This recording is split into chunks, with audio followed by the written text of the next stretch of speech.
One of the most important things that you can do to stand out in the room at your next audition, whether it's on a self-tape, whether it's actually in person in the room, whether it's virtual, we have all of the above because it is the wild, wild west out there still. But the most important thing that you can do is be prepared. And I'm not talking about what we typically prepare, the sides, the songs, any dance combo, anything that they want you to either showcase in the room or on tape or in the virtual room, whatever it may be, but be prepared in every single way possible so that you can do the best in the room with all that anxiety and stress. So yeah, prepare the sides, prepare the songs as best as you can with the amount of time they've given you, and this can fluctuate. But there are so many other ways that you really can be prepared that you may not be thinking about.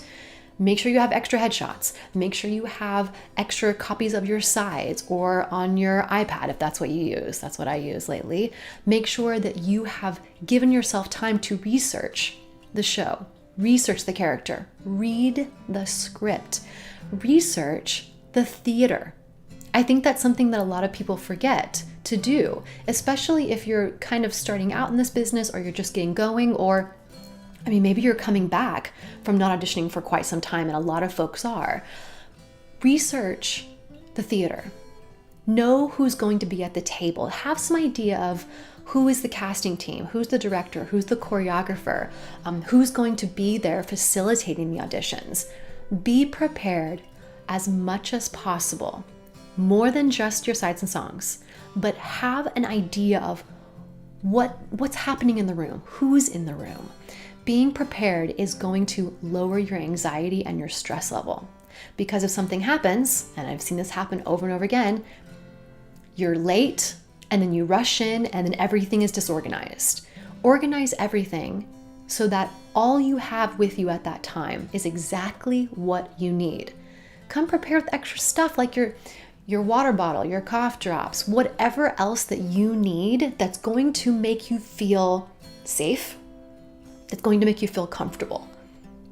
So I think a lot of times people overlook the necessities beyond just the material. So make sure you're prepared. Prepare for the worst. Prepare for being late, water spilt all over your headshots, you've spilt coffee all over your dress. Have a change of clothes in your bag. Have exactly what you need so that you can do the best work in the room. And I know a lot of times we're given just a couple of days. Majority of the time, the typical turnaround is a week. Use that time wisely. Do not wait till the very, very last minute. Start as soon as you say yes to that callback. As soon as you accept it, do every single thing you can to be as best prepared as you can in the room.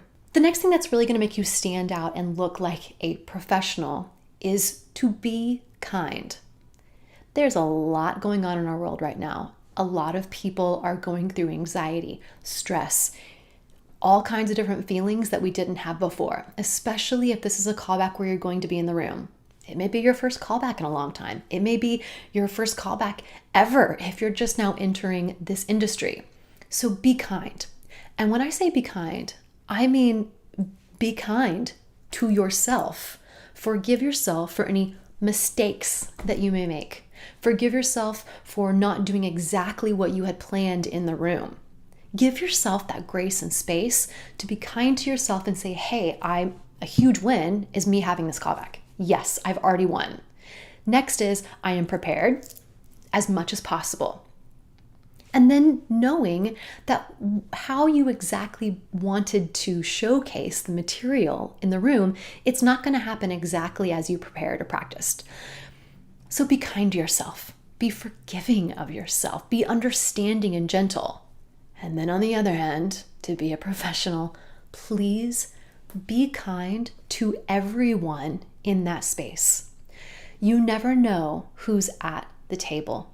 You never know who is playing the accompaniment, who is working with you to present that material.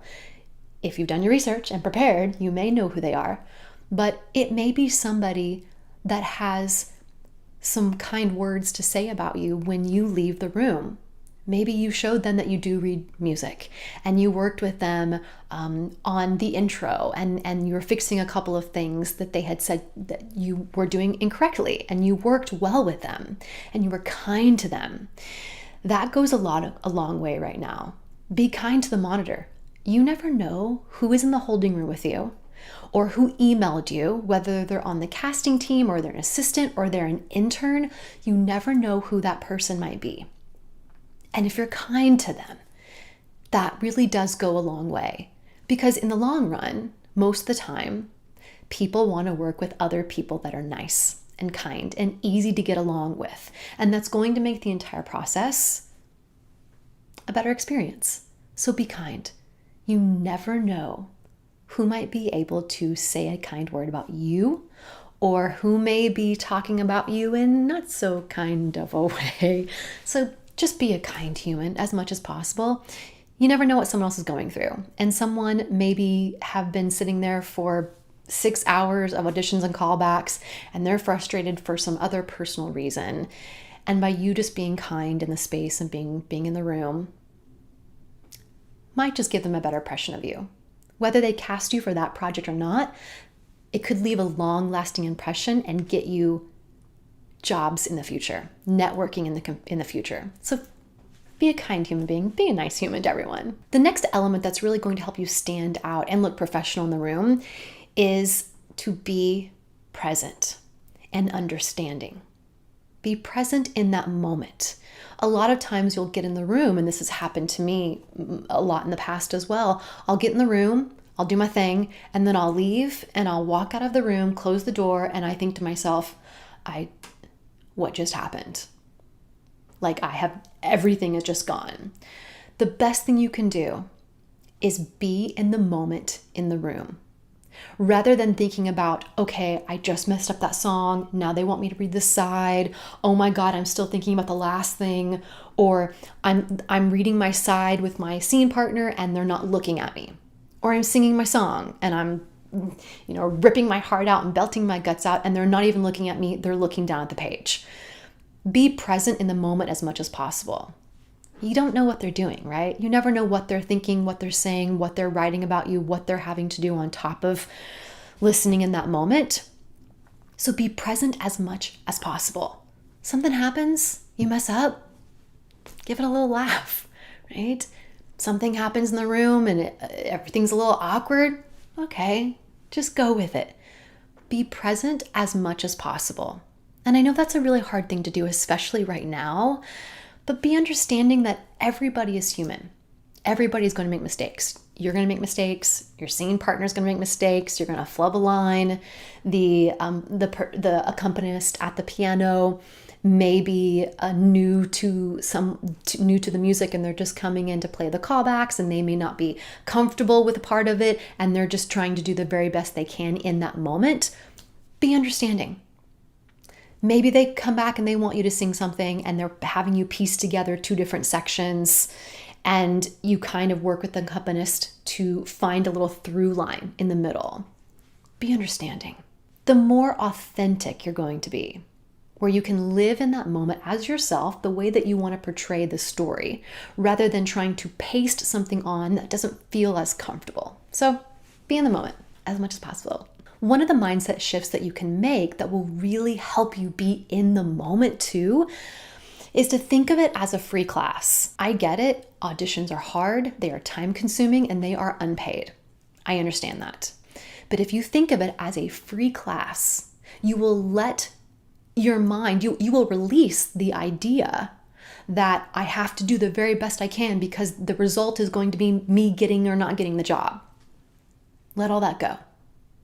Think of it as just me working on my craft and being able to get notes or get feedback if they give it to you in the room, and just having the opportunity to perform, to tell a story, to make a mistake and go, okay, next time I know that in a callback, I completely need to be off book.